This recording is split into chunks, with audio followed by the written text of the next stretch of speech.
All right, welcome back to the podcast. I'm here with the one, the only Mr. John Browning, building your life and your portfolio all at the same time. Welcome, John, to the podcast. Well, thank you very much. It's good to be here again. I'm happy to have you here. I know we've put in tons of preparation for the podcast episode, but before we get into all the things that we prepared, I hit you with a topic right as you connected with me, and the topic was, how has artificial intelligence changed your job? And we just started talking. I said, hold on, let's record this. So without giving away any names, because we want to protect the innocent, or maybe protect the stupid, or the guilty. or the guilty. Can you tell me what you just told me without giving away any confidentiality? Because I think it's such a great thing, John, that you just shared. Yeah, this has happened to me on numerous occasions now, where someone will come to me and ask me, "Hey, I'm not sure I really get what's going on in my portfolio. Things aren't going as I expected." And when I talked to my advisor, he didn't really give me the answer that I wanted to hear. Right. And so, sure, fine. So I always ask, can I take a look at how you're invested now, because that's very important for me to give you any Sure. kind of advice, right? In addition to several other questions that I ask. And like in this case, this happened just a little bit ago. This gentleman was like, well, he's like, I can't really scan it. I don't really want to print it. And I was like, well, okay, well, tell me a little bit more. He's like, it's 135 pages long. Wow. And I was like, huh. There's a red flag right there. Well, maybe not a red. I mean, he could have $1 billion and that would make sense, but Maybe. I'm not even sure it makes sense if you got $1 billion. But yeah, so 135 pages, and he was kind of said, well, I was thinking, well, maybe I'm missing something. What is, I said, are there a lot of different positions? And that's, are there a lot of trades? And it was both. There was a lot of trades, but there was over 135 pages, but there was over 100, and then he stopped counting different positions within the portfolio. And I just, explain that's before you go beyond that, can you just tell somebody that might be in our audience and listening to the first time, what is a position? Yeah, that's a great question. So a position is an individual security, a mutual fund, a bond, some line item within your portfolio that's a separate entity that you own. Got it. Okay. And in this particular case, he had over 100. And I guess my first question to you, as the consumer, as someone that's out there also with positions, it would be, well, how many should you have? And how can they possibly keep track of 100? Do they have a manager that looks at all 100? So that's kind of the whole AI conversation just popped up right there. First of all, answer the first question, which is, how many should you have? I mean, how do you know? Yeah, I think, that varies a lot based on your risk parameters and all that, but good diversification. I did my actual master's thesis was all about diversification and over diversification. So in a equity portfolio, what I found when I did the back testing and research is that once you get to 40 different positions in an equity portfolio, you start to lose the value of diversification. So you think about that, the S&P 500, the Russell 2000, those indexes are 500 and 2000, right? And then there's a Wilshire 5000, right? That's significantly over diversified. Okay, it doesn't necessarily hurt you that bad, but it's it's very questionable as to whether or not it's really helping you. And when you can add more than that, right? If there's maybe some fixed income in there, some risk mitigation positions in there that you to control your risk and your up and down volatility movement, if that's what you, in order to provide more income.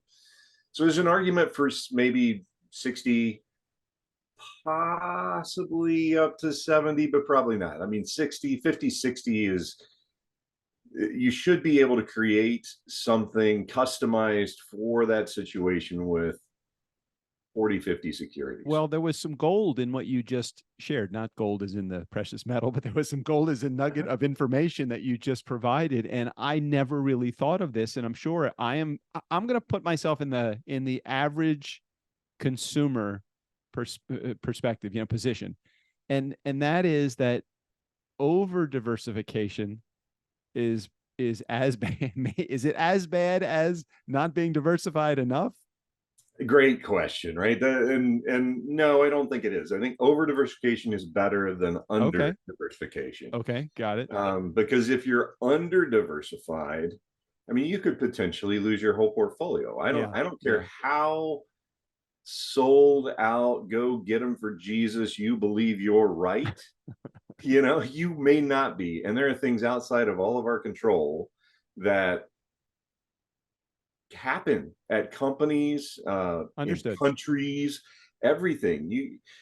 This is, and somebody asked me the other day, I did a video short, it's on my YouTube page, about what's the biggest mistake investors make? And it's a great question, right? But it's really hard to answer because there's so many So many big mistakes. mistakes. Yeah. And Hey, I look, have that. I've made them all. Yeah. And I, over my career, I have made them all as well. So, and it's even in the book. There's a chapter in the book, Build a Life, Not a Portfolio, about the biggest mistakes investors made. And I think professional investors, retail investors alike, the biggest mistake, other than procrastination and just not doing anything Yeah. because you'll do it later and you're going to retire on someday I'll, right? If you put it off, someday I'll It's do good. that. How many times have you had to say that in your career? A Probably a lot, lot a of lot. times. Yeah. But where was I going with all that? So the biggest Diversification, I think we mistake, were talking about. the biggest mistake is hubris. And I've been guilty of it as well. It's very easy to fall into. You are so sure. It's obvious. It's written in black and white somewhere in your brain only that this particular company or sector or the market's definitely going down. This has been a great year for that because so many people at the beginning of the year were saying, ooh, we're definitely going into recession. This is horrible. And it hasn't been all that bad of a year. It hasn't been a great year, by the way, but Yeah. Yeah. it hasn't been that bad. So we're still waiting on that, recession, and I thought so too, but what I didn't do was get so convinced that I was right that I sort of took everything off the table and did market timing, because that would have been the wrong thing to do. Yeah, that's a whole nother topic for a whole nother podcast episode, is timing the market, good, bad, and different. What's your opinion? Well, we will do a future episode on that. Yeah. So let's get back for just a second to the AI thing. So you have all of these positions. Is there any way that one manager can do this without, or one advisor can do this without artificial help? No, I don't think so. And I don't want to say that artificial intelligence is bad. I'm more suggesting that, in my opinion, you should know what you own and why you own it. What is that each individual position doing for you? Mm-hmm. And with that many positions, there's no way you can know that. And then what you find with the artificial intelligence portfolios, and there's a lot of them out there, is you'll have a position that's maybe 1/4 or 20.20% of the entire portfolio. Well, if that stock goes to the moon, or if that stock drops off the map, it's not going to do you any good, Right. in your portfolio. There's no reason for that. So the first thing we do with portfolios like that is we look for all the positions under 1% and decide whether or not we're going to either add to that position or get rid of it. Mm-hmm. So there are actually a lot of work when you get them. But afterwards, the client then understands what every position is, what it's for, why they own it, and what it's doing for them. All And right. that adds something that can't be quantified, which is peace of mind. All right, so let's give those. I don't know that we've done a really good job in the past episodes of doing this, other than the call to action, which is obviously, we'll tell everybody how to get in touch with you. But let's give somebody a call to action right now. The call to action in this particular case would be, go get your statement from your last statement from your broker. If you see more than, how many positions would you say, I'm getting scared now? Yeah, there's kind of two extremes. So you either see like more than 60 or 70 positions for sure. You want to talk to somebody and really understand what and why you own things. All right. So call to action number one, if you're looking at your statement and you see more than 60 or 70 positions, do one of two things. Either call John, we'll tell you how to do that, or call your broker and find out, why am I in all of these things? And you can say, can someone say that? I'm protecting our listeners here. Can I call my broker and say, why the hell am I in 89 positions, 90 positions? Is that a fair question to ask? I think it's a fair question. A more fair question, is that a thing? Is that bad grammar? Is I'd really like to come in and really understand everything that I own and why I own it. I really want to understand and pick one of those really small positions. Why do I own 5 shares of Okay. X? All right. If they can't tell you, or if they can't say, at the very least, say, you know what, let me get back to you on that. I'll be back to you by tomorrow, Right. this time Okay. tomorrow. Then, and if they say that, then you know what, I really want to know why I own like any of these. I just want an explanation, because you should not be comfortable if you don't Got it. know why you own All stuff. right. So you said I'm gonna tell them two things. One thing was owning too many, and what's the other thing? Is it owning not enough? Not enough Yeah, diversification? exactly. So many times I will run into a client who has basically 5 or 6 different mutual funds. Not a horrible thing in and of itself, but there's two red flags to look at there. Are they all from the same company? So they all say BlackRock XYZ fund, or they all say Yeah. American Funds XYZ, or First Trust XYZ, or Invesco XYZ. If they all come from the same fund family, Vanguard, Fidelity, you name it, I question that, right?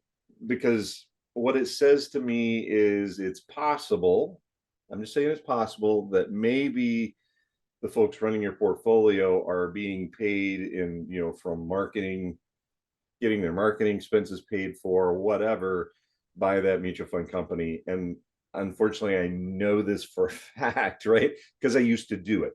I was a mutual fund manager. I worked for the big Wall Street firms, and that's what happens. Understood. So I was gonna ask you, if they're in too many things within the same name or same family, is there possibly too many fees that they are paying, or too many marketing dollars that are going into what their positions are? It's possible, and it's also very possible too that within those funds, each one of those funds maybe owns 100 names, 100 different positions. What's the overlap there? What's your real exposure to anything? All Most right. likely they own some of the same stocks, So some we've of the given you same the call bonds. to action. Grab your statement, look at your positions, too many, not enough, or too few. Either call your broker and say why, or maybe get a an out of town expert with a briefcase, John Browning, involved in this, and let him help you understand a little bit more about it, and share those statements with John. John, what's the best way for somebody to get in touch with you to take the next step, at least to getting a clear understanding on what they have? So there's 2 really easy ways. Number 1, if you've got your phone handy, text the word life, LIFE, just the word life, to 321-421-5213. It's right. If you're looking on YouTube, it's right there underneath my picture. Life to 321-421-5213, and you'll get a link to all of my links and a lot of free information through following that. And there's a spot down at the lower right hand side. They can schedule some time directly on my calendar. All right. So that's And the one way, and the other that's one way way. is. The other way is Guardian Rock Wealth, WEALTH, guardianrockwealth.com. There's a contact us section there. You can contact us there. Just fill out your information. I get it. We get together and we see what we can do. And it may just be a 15-minute conversation where we decide everything you've got is fine. And that does happen, by the way. I'm not one of those guys that just says, oh, I can fix everything. Because if you're doing fine, there's no reason to fix something that ain't broken. Sorry for my English majors out there, but that's an old saying that I like to live by. Don't fix it if it ain't broken. Well, So we are approaching, in the next upcoming weeks, John, episode number 200 of your podcast. Is that crazy or what? I did not even know that. No kidding. Well, yeah, you don't need to know that. You just, just kind of like somebody sending you their bank statements. I'm your producer. I'm gonna say, you know what? I don't know if if you listen to we'll talk about this on another podcast episode. I don't know if you listen to Micro the way I heard it. I don't know if you listened to that podcast. Really I've good heard it once or twice before. Yeah, I haven't. I'm not a regular listener, but I love Mike Rowe though. He's great. Well, Mike's got his podcast producer on air, just kind of like you have your podcast producer on air. You probably make what Mike Rowe makes, but I'm sure I don't make what his producer Yeah, makes probably. Yeah, on the other side. Oh my gosh. Well, thanks for hanging out with us another week, John. We'll be back next week and getting one step closer to episode 200. Talk to you soon. All right, we'll see you.